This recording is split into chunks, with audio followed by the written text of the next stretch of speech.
Hello student, आप लोग कैसे हैं? आई होप आप लोग अच्छे होंगे, पढ़ाई कर रहे होंगे। तो जैसे कि हमने पिछले वीडियो में प्रश्नावली 2.2 की पहली पहली दूसरी और तीसरी सवाल पूरा करा दिए थे। अब आज हम चौथी सवाल लगाएंगे। अगर आपने पिछली वीडियो नहीं देखा है तो चैनल के प्लेलिस्ट में जाकर आप पिछली वीडियो देख सकते हैं। तो चलिए आज हम चौथी सवाल शुरू करेंगे। तो चौथी सवाल हमने नोट कर लिया है। इसमें दिया है 4u² प्लस 8u। तो इसको देखो, इसमें इसमें 4u है, इसमें भी है, मतलब इसको हम लिख सकते हैं इस तरह। देखो, 4u² प्लस 2 गुणे 4u, इस तरह लिख सकते हैं ना। देखो, इसमें भी 4u है, इसमें भी 4u है, तो इसको 4u को कॉमन ले लेंगे तो यहाँ u बचेगा। प्लस ये देखो, ये कॉमन हो गया तो यहाँ 2 बचेगा। देखो, अब हमें शून्य दिखाना है तो शून्य के लिए बराबर 0 करते हैं।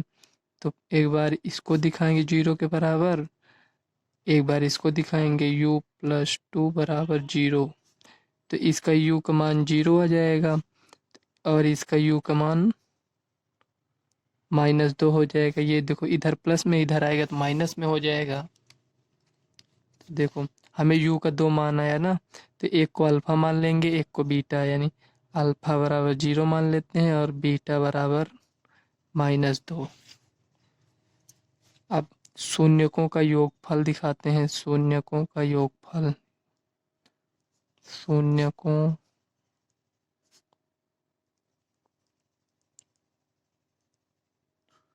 शून्यकों का योगफल क्या है? अल्फा प्लस बीटा बराबर -b/a, ये हो जाएगा।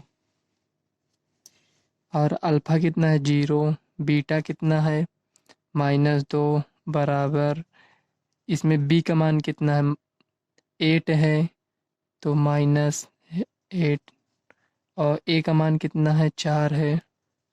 तो देखो, इसमें -2 आएगा, बराबर इसको काटेंगे तो 4 दूनी 8, -2 इसमें भी आया, चाहे तो माइनस माइनस काट दो, ये बराबर 2। देखो, ये बराबर आ गया ना शून्यकों का योगफल। ये 2 इसमें भी है, 2 इसमें भी आया है। देखो, LHS बराबर RHS है। इसी तरह हम चेक करेंगे शून्यकों का गुणनफल, यहाँ लिख देते हैं शून्यकों का गुणनफल क्या होगा? C/A। और यहाँ देखो, शून्यकों का गुणनफल यानी अल्फा गुणे बीटा बराबर C/A हुआ। तो अल्फा बीटा का मान रख देंगे। देखो, अल्फा का मान 0 है और बीटा का मान -2 बराबर C कितना है? C का मान नहीं दिया है, 0। यहाँ शुरू में C का मान नहीं दिया है तो 0 तो ले ही सकते हैं ना। ये देखो, क्वेश्चन में यहाँ नहीं दिया है, तो अगर यहाँ नहीं दिया है तो 0 ले लेंगे।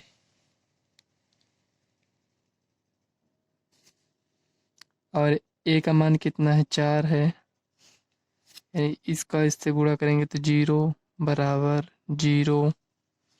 देखो, इसमें भी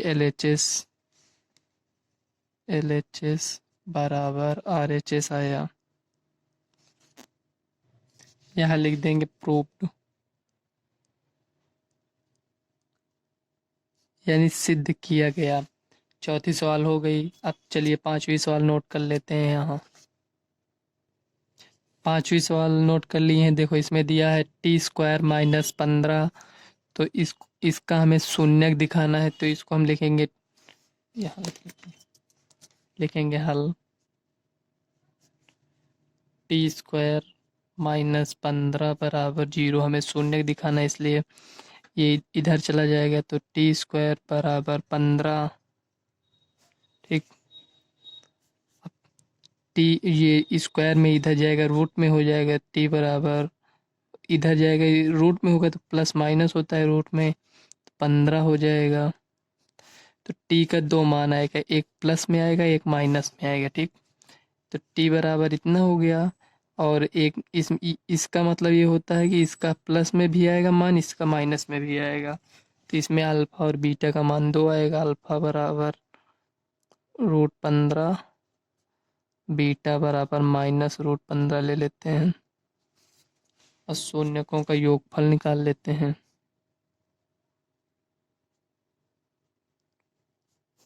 का योगफल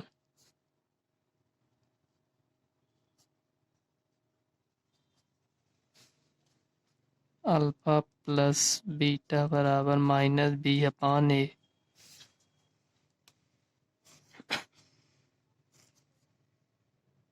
देखो अल्फा कितना है √15, बीटा कितना है -√15 बराबर बी का मान कितना है, बी का मान नहीं दिया है, 0 ले लेते हैं। मतलब नहीं देने का मतलब ये है, देखो यहाँ जैसे यहाँ बी का मान नहीं दिया है तो हम उसे 0x तो लिख सकते हैं ना, लेकिन ये तो 0 हो जाएगा। वही मतलब 0 हो गया बी का मान। ए का मान कितना है, ए का मान 1 दिया है। इसको इससे माइनस करेंगे 0 हो जाएगा, ये बराबर 0। ये हो गया। अब शून्यकों का गुणनफल देख लेते हैं। शून्यकों का गुणनफल अल्फा गुणे बीटा बराबर c/a। तो अल्फा का मान √15, बीटा का मान -√15। इसको ब्रैकेट में लिखना पड़ेगा। अगर ब्रैकेट नहीं लगाते हैं तो ये प्लस माइनस माइनस हो जाएगा ना, तो 0 आ जाएगा। इसलिए इसको गुणा करना है ब्रैकेट में, इसलिए करेंगे। साइन ना होता तो ऐसे लिख देते, लेकिन ये साइन लगा होने की वजह से ब्रैकेट लगाना जरूरी है। बराबर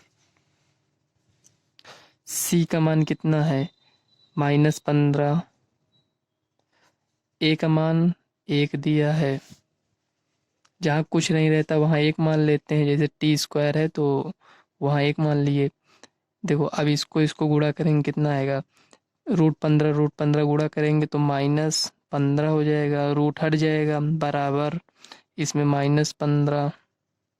देखो शून्यकों के योगफल में भी बराबर आया था, इसमें भी देखो बराबर आई। इसको माइनस से माइनस कट कर देते हैं, 15 है ना, तो लिख देंगे LHS बराबर RHS प्रूव्ड।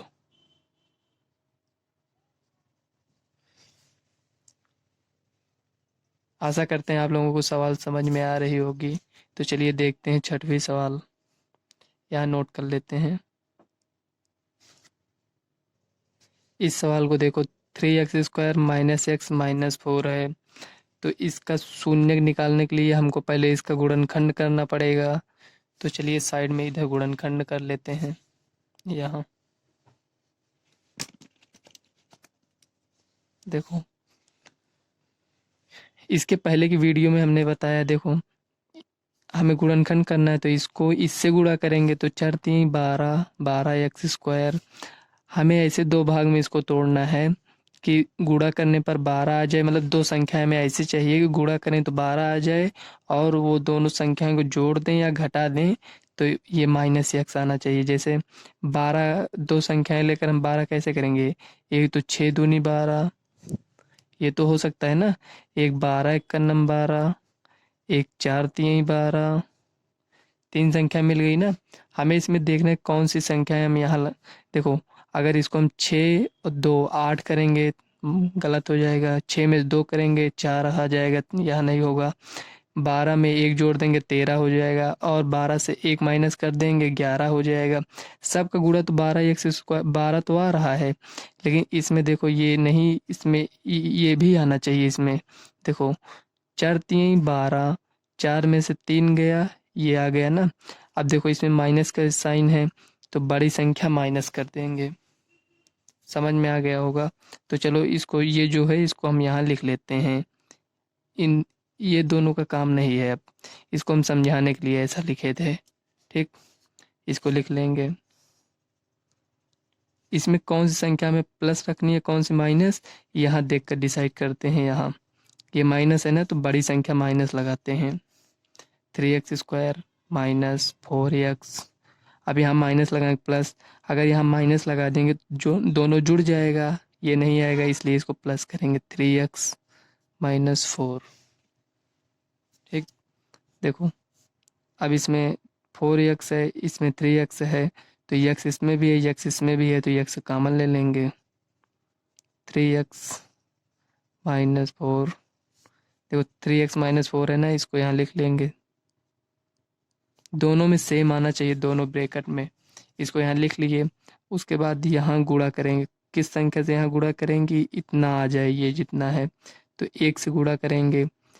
तो अगर इसको देखो 3 एक का नम 3, ये आ गया ना, और इसको 1 से इसमें गुणा करेंगे तो -4 ये आ गया। अगर यहाँ माइनस लगा देते तो सवाल गलत हो जाती, तो वही हमें यहाँ जो लिखते हैं इसमें गुणा करने पर ये संख्या आनी चाहिए, ये इतना, उसी हिसाब से लिखते हैं। ठीक, देखो x प्लस 1, ये जो दो ब्रैकेट में है इसको एक ब्रैकेट में लिखेंगे, x प्लस 1, ये दो ब्रैकेट में है ना, तो इसको एक ही बार लिखते हैं 3x माइनस 4। और ये दोनों को अगर गुणा कर देंगे तो फिर दोबारा इतना आ जाएगा, हमें शून्य दिखाना है इसलिए इसको बराबर 0 करेंगे। और देखो एक बार इसको 0 दिखाएंगे, एक बार इसको 0 दिखाएंगे, तो x प्लस 1 बराबर 0, 3x माइनस 4 बराबर 0। ठीक, अब देखो एक जो इधर है इधर लेकर आएंगे राइट साइड, तो x का मान -1 हो जाएगा, और x का मान इधर देखो ये प्लस में है, इधर आएगा तो माइनस में, नहीं इधर है माइनस में, उधर जाएगा प्लस में। देखो ये x देखो इधर गुणे में है दोनों, जब ये इधर आएगा तो ये भाग में चला जाएगा, तो x का मान एक -1 आया, एक 4/3 आया, तो एक को अल्फा मान लेंगे, एक को बीटा। चलो यहाँ अल्फा बराबर -1, बीटा बराबर 4/3। उसी तरह लिख लेंगे शून्यकों का योगफल और शून्य, चलो यहीं साइड में लिख लेते हैं, इसको ऐसे में बॉक्स में कर देते हैं, यहाँ लिख लेते हैं। देखो शून्यकों का योगफल, शून्यकों का योगफल, योगफल अल्फा प्लस बीटा बराबर -b/a। अल्फा का मान कितना है -1, बीटा का मान कितना है 4/3 बराबर -b कितना है, माइनस पहले से लगा है, माइनस लगा देंगे, और b का मान कितना है, a -1 है तो -1 लिख देंगे।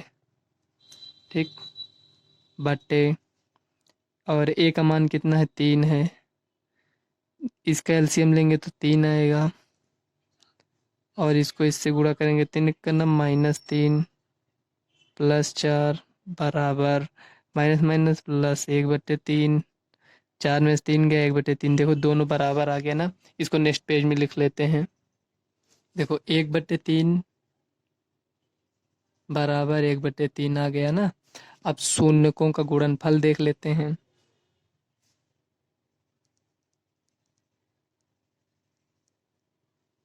शून्यकों का गुणनफल क्या होता है, c/a, और शून्यकों का गुणनफल इसको किसके बराबर, अल्फा गुणे बीटा बराबर c/a। तो अल्फा और बीटा का मान कितना आया था, अल्फा का मान -1, बीटा का मान आया था 4/3, लिख लेंगे, और सी का मान कितना है -4, ए का मान 3 दिया है। देखो ये माइनस में है, इसको इससे गुणा करेंगे तो -4/3 हो जाएगा, बराबर देखो ये भी -4/3, माइनस से माइनस कैंसिल हो जाएगा, तो 4/3 बराबर 4/3। चाहो तो इसको भी आप काट सकते हैं, देखो ऊपर से ऊपर कट जाएगा, ये कट जाएगा, तो कितना आएगा 1/1, या कर लिख दो, चाहे इसको आप लिख सकते हैं चाहे इसको। तो देखो इसमें LHS बराबर RHS है, प्रूव्ड। पहली सवाल पूरी हो गई है, अब दूसरी सवाल देख लेते हैं। चलिए दूसरी सवाल नेक्स्ट वीडियो में देखेंगे। फ्रेंड्स, अगर वीडियो आपको अच्छी लगी तो वीडियो को लाइक करना व चैनल को सब्सक्राइब कर लेना और अपने फ्रेंड्स को ज़्यादा से ज़्यादा इस वीडियो को शेयर करिएगा। मिलते हैं नेक्स्ट वीडियो में, तब तक के लिए बाय।